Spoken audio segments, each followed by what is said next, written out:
Assalamualaikum warahmatullahi wabarakatuh. Di sini kami dari kelompok 4 akan mempresentasikan studi kasus kami yang berjudul Pengaruh Budaya Organisasi Terhadap Kinerja Karyawan di PT Sido Muncul. Sebelumnya, saya Ibnu Imam Soleh dan teman-teman saya ada Alvanda, Rio, Kunto, Arif, dan Alvan Taufik. Masuk ke subbab, yang pertama ada pendahuluan, ada latar belakang, tujuan, dan manfaat. Yang kedua, tinjauan pustaka. Yang ketiga, metode penelitian. Yang keempat, hasil dan pembahasan. Yang kelima, kesimpulan. Masuk ke materi, pendahuluan. Latar belakang, dunia usaha saat ini baik perusahaan swasta maupun perusahaan milik negara pada umumnya yang memproduksi barang dan jasa merasakan betapa pentingnya faktor tenaga kerja. Manusia sebagai salah satu sumber daya mempunyai peran penting dalam mendayagunakan sumber-sumber dalam organisasi. Berkaitan dengan hal tersebut, memaksimalkan kemampuan yang ada pada karyawan harus terus-menerus diupayakan agar terciptanya tujuan yang diinginkan perusahaan. Perusahaan juga harus bisa mengatasi masalah-masalah yang sering muncul yang berhubungan dengan kinerja karyawan. Banyak hal yang mempengaruhi kinerja individu, diantaranya adalah motivasi karyawan tersebut dan budaya organisasi. Robin 2002. Budaya organisasi memiliki peranan yang besar bagi organisasi. Dengan adanya organisasi, maka manajer akan bisa mempengaruhi setiap anggota organisasinya untuk berperilaku yang mengarah pada pencapaian tujuan organisasi. Tanpa adanya budaya organisasi, manajer perlu melakukan kontrol yang begitu ketat terhadap masing-masing perilaku anggotanya. PT Sido Muncul merupakan salah satu bentuk badan usaha yang bergerak di bidang jamu dan obat-obatan tradisional yang terletak di Semarang dan telah berdiri sejak tahun 1951. Guna merealisasikan visinya menjadi industri jamu yang dapat memberikan manfaat pada masyarakat dan lingkungan, secara pasti PT Sido Muncul bertekad untuk mengembangkan usahanya menjadi lebih berkonsentrasi dan inovatif. Oleh karena itu, PT Sido Muncul perlu didukung oleh karyawan yang mempunyai keahlian, kemampuan, serta kapasitas masing-masing. Manajer Sido Muncul memberikan fokus lebih banyak pada faktor-faktor eksternal organisasi, sehingga memunculkan budaya pada setiap tipe budaya yang paling dominan. Walaupun berfokus di lingkungan internal, PT Sido Muncul memiliki kecenderungan nilai-nilai kekeluargaan yang kuat dengan dibarengi kepercayaan dan kebebasan dalam melakukan pekerjaan.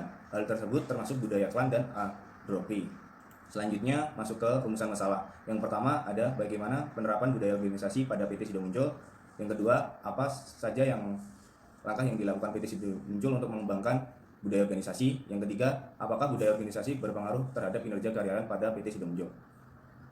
Selanjutnya ada tujuan. Yang pertama untuk mengidentifikasi penerapan budaya organisasi pada PT Sido Muncul. Kedua untuk mengidentifikasi langkah-langkah yang diterapkan pada PT Sido Muncul untuk mengembangkan budaya organisasi. Dan ketiga untuk mengidentifikasi pengaruh budaya organisasi terhadap kinerja karyawan di PT Sido Muncul. Manfaat bagi penulis dan pembaca adalah meningkatkan pengetahuan dan pemahaman mengenai penerapan budaya organisasi yang ada di PT Sido Muncul beserta pengaruhnya terhadap kinerja karyawan. Yang kedua, manfaat bagi perusahaan adalah memperkenalkan PT Sido Muncul di kalangan luas terutama bagi pembaca dan memberikan pengetahuan tambahan yang dijadikan bahan pertimbangan. Selanjutnya di bab selanjutnya ada tinjauan pustaka. Yang pertama menjelaskan bahwa budaya organisasi adalah suatu karakteristik yang ada pada sebuah organisasi dan menjadi pedoman organisasi tersebut sehingga membedakan dengan organisasi lainnya. Dengan kata lain, budaya organisasi adalah norma perilaku dan nilai-nilai yang dipahami dan diterima oleh semua anggota organisasi dan digunakan sebagai dasar dalam aturan perilaku dalam organisasi tersebut. Budaya organisasi secara sederhana dapat juga diartikan bagaimana segala sesuatu diselesaikan di tempat tersebut menurut Bill dan Kennedy tahun 2000. Oke, selanjutnya kita membahas tipe budaya organisasi. Menurut Cameron dan Quinn, mengklasifikasikan budaya organisasi berdasarkan kerangka nilai bersaing dengan 4 tipe, yaitu yang pertama adalah kebudayaan clan atau clan culture. Budaya ini lebih fokus pada internal dan lebih menghargai fleksibilitas daripada stabilitas dan kontrol. Kebudayaan ini hampir sama dengan organisasi tipe keluarga, di mana efektivitas dapat dicapai dengan memfokuskan pada kerjasama antar karyawan. Tipe kebudayaan ini sangat berfokus pada karyawan dan berusaha untuk memenuhi kepaduan melalui mufakat dan kepuasan pekerja, serta komitmen melainkan keterlibatan karyawan. Lalu yang kedua adalah kebudayaan adhokrasi atau adhokrasi culture. Budaya ini memiliki nilai eksternal dan menghargai fleksibilitas. Tipe kebudayaan ini membantu perkembangan menciptakan produk-produk dan layanan yang inovatif dengan menyesuaikan diri, kreatif, dan cepat menanggapi perubahan pasar. Kebudayaan adhokrasi tidak bergantung pada tipe kekuatan yang terpusat dan hubungan kekuasaan. Budaya advokasi mendorong para karyawan untuk mengambil resiko apapun, berpikir di luar dari kebiasaan, dan bereksperimen dengan cara baru dalam menyelesaikan sesuatu. Lalu berikutnya ada kebudayaan pasar atau market culture. Budaya pasar memiliki fokus eksternal yang kuat serta menghargai stabilitas dan kontrol. Organisasi dengan kebudayaan ini dikendalikan atas kompetisi dan hasrat yang kuat untuk mengantarkan hasil dan mencapai tujuan. Karena tipe kebudayaan ini terpusat pada lingkungan eksternal, di mana pelanggan dan keuntungan lebih didahulukan daripada pengembangan dan kepuasan karyawan. Tujuan utamanya adalah mendorong produktivitas, keuntungan, dan kepuasan pelanggan. Lalu yang terakhir adalah kebudayaan hierarki atau hierarchy culture. Budaya hierarki memiliki fokus internal dan menghargai keuntungan kerja yang lebih formal dan terstruktur, serta menghargai stabilitas dan kontrol lebih dari fleksibilitas. Orientasi ini membawa pada perkembangan proses internal yang dapat diandalkan, ukuran yang ekstensif, dan implementasi dari beragam mekanisme kontrol.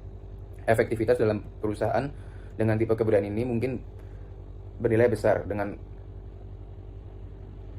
ukuran efisiensi, ketepatan waktu, serta ketergantungan atas produk-produk dan layanan yang dihasilkan dan diantar.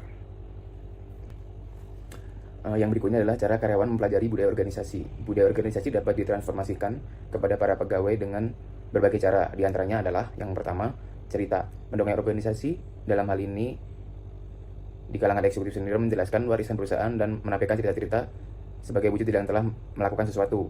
Hal ini biasanya menceritakan tentang sejarah dan perkembangan perusahaan tersebut. Ya, kita bisa diambil contoh, kelompok kami mengambil PT Sido Muncul, jadinya ya para eksekutif senior menceritakan tentang sejarah-sejarah dan perkembangan PT Sido Muncul dari tahun ke tahun kepada para karyawannya atau pegawainya. Lalu yang kedua, ritual, yaitu setiap organisasi biasanya memiliki corak ritual sendiri-sendiri, memiliki ciri khas masing-masing, dan terkadang sudah mengakar serta menjadi bagian hidup dari suatu organisasi. Kegiatan yang mengekspresikan serta meneguhkan nilai-nilai utama organisasi serta hal yang kegiatan keagamaan. Maksudnya hal-hal yang berbau keagamaan yang sudah mengakar dan menjadi suatu kebiasaan bagi anggota organisasi tersebut. Lalu yang ketiga adalah simbol atau lambang materi, seperti pakaian atau seragam pegawai, tata letak kantor, dan atribut fisik lainnya yang dapat diamati merupakan unsur penting budaya organisasi. Lalu yang terakhir adalah bahasa. Banyak organisasi atau unit di dalam organisasi yang memakai bahasa sebagai cara untuk mengidentifikasi budaya. Fungsi budaya organisasi. Menurut Robin dan Coulter tahun 2012, budaya menjalankan sejumlah fungsi di dalam organisasi. Adapun 5 fungsi budaya organisasi tersebut adalah: yang pertama, budaya mempunyai peran dalam menetapkan tapal batas. Artinya, budaya menciptakan perbedaan yang jelas antara satu organisasi dengan organisasi yang lainnya. Yang kedua, budaya memberikan rasa identitas ke anggota-anggota organisasi.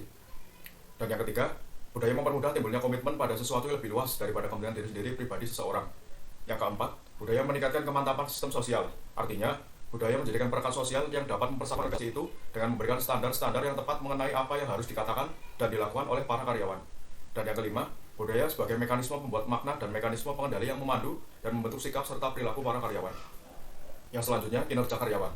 Kinerja merupakan hasil kerja secara kualitas maupun kuantitas yang dicapai oleh seseorang dalam menjalankan tugas yang diberikan kepadanya sesuai dengan standar atau kriteria yang telah ditetapkan.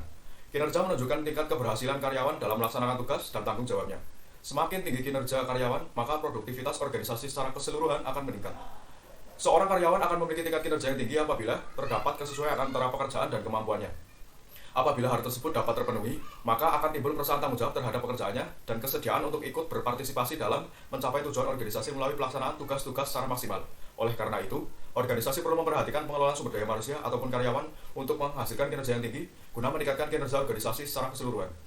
3 faktor yang memengaruhi kinerja karyawan individual yaitu: yang pertama, kemampuan individu dalam melaksanakan pekerjaan tersebut; yang kedua, tingkat usaha yang dilakukan; dan yang ketiga, intrinsik dan faktor ekstrinsik menurut Johan tahun 2002. Faktor intrinsik adalah faktor yang berasal dari dalam diri individu yang dibawa setiap karyawan sejak mulai bekerja di tempat kerjanya. Sedangkan faktor ekstrinsik merupakan faktor yang menyangkut hal-hal yang berasal dari luar diri karyawan, seperti kondisi fisik lingkungan kerja, interaksi dengan karyawan lain, sistem penggajian, budaya organisasi, dan lain sebagainya. Selanjutnya ada indikator kinerja. Menurut Mangkunegara tahun 2002, indikator kinerja yaitu yang pertama ada kualitas kerja, mencerminkan peningkatan mutu dan standar kerja yang telah ditentukan sebelumnya, biasanya disertai dengan peningkatan kemampuan dan nilai ekonomis. Yang kedua ada kuantitas output, mencerminkan peningkatan volume atau jumlah dari suatu unit kegiatan yang menghasilkan barang dari segi jumlah.